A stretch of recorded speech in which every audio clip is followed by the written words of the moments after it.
नमस्कार। मैं doctor Manju Jain, retired associate professor from essential degree college Kanpur. मैं भारत की संस्कृति के अंतर्गत कुछ विचारों को आप तक शेयर करना चाहती हूँ। तो आज का विचार है अतिथि देवो भव।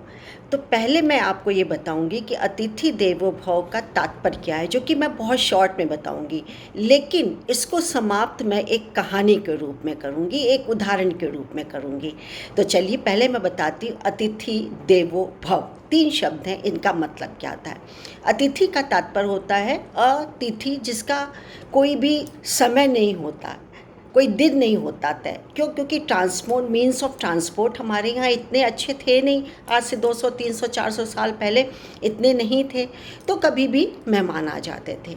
लेकिन देवो मतलब कि देवता, ईश्वर, गुरु, इसके तुल्य। और भव का तात्पर्य होता है यानी अतिथि भगवान की तरह के स्वरूप की तरह होता है।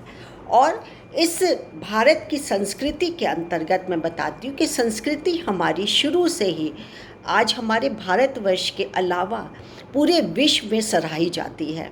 यहाँ की कलाएं, यहाँ के नैतिक मूल्य, यहाँ की अहिंसावादी नीति, हमारे मॉरल्स होते हैं, ये सारे देश विदेश में भी विख्यात हैं।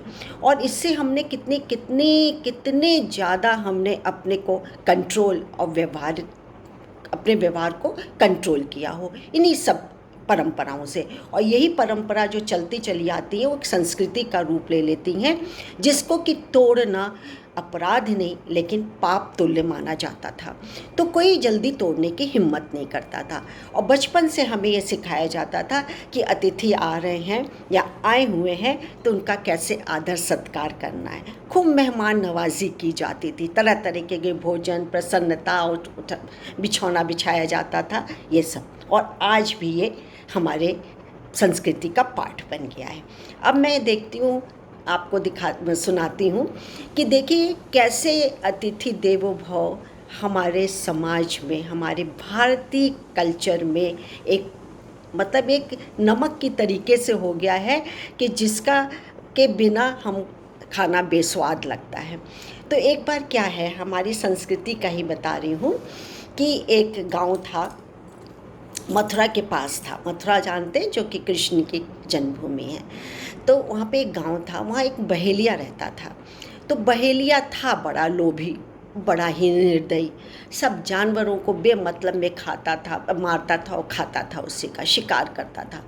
और उसके पास होता भी था, तब भी किसी भी पक्षी को, किसी पशु को, छोटे पशु को देखा नहीं कि बस उसको मार काट के रख देता था, कुछ खा लेता था, कुछ रख लेता था।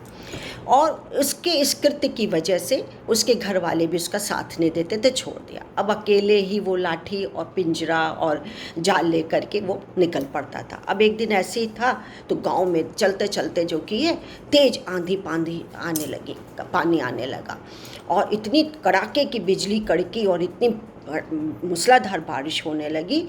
तो वो उसने क्या किया कि सोचा कि मैं एक यहाँ पे शरण ले लेता हूँ। तो एक पेड़ था बड़ा सा, वहाँ पर एक खोखल भी बना हुआ था। और क्या किया कि उसने थोड़ी समय पहले ही एक कबूतरी को पिंजरे में बंद कर रखा था। अब वो पेड़ के नीचे शरण लिया हुआ था और थर थर थर थर काँप रहा था। मन में बोला जा रहा था, हे ईश्वर, आज कोई मुझको शरण दे दे, मुझको यहाँ पर पे सही सलामत दे दे, मैं तो थर थर काँप रहा हूँ ठंड से, मैं भूखा प्यासा हूँ, और मेरी रक्षा करो, मेरी रक्षा करो। कबूतर सुन रहा था और वो विलाप कर रहा था। क्या विलाप कर रहा था कि अब मेरी ज़िंदगी तो बेकार है और मेरी कबूतरी तो चली गई, कहाँ चली गई, पता नहीं कहाँ चली गई, किस हाल में होगी। कबूतरी सुन रही थी क्योंकि पिंजरा तो उसी के हाथ में था, बहेलिया के हाथ में। तो उसने कहा कि नहीं स्वामी, मैं जिंदा हूँ, आप रुदन मत करिए, आप रोइए नहीं, मैं जिंदा हूँ। लेकिन ये मनुष्य आपकी शरण में आया है तो इसके भूख प्यास का, उसकी ठंड दूर करने का प्रयास आपको करना है, क्योंकि ये आपके यहाँ अतिथि के रूप में है। आप इसको स्वीकार करिए, मेरा आप मोह छोड़ दीजिए। तो बस वो गया, अतिथि को बुलाया और खोखर में बैठाया उसने, और उससे कहा बहेड़िया ने कि हमको तो बहुत ठंड लग रही है, तो उसने कहीं कहीं से एक आग का इंतज़ाम किया, खूब सारे पुआल चारा लकड़ी को लेके जला के उसकी ठंड को उसको तृप्त किया। बोला मैं तो इतनी देर से निकला, मुझे भूख लग रही है।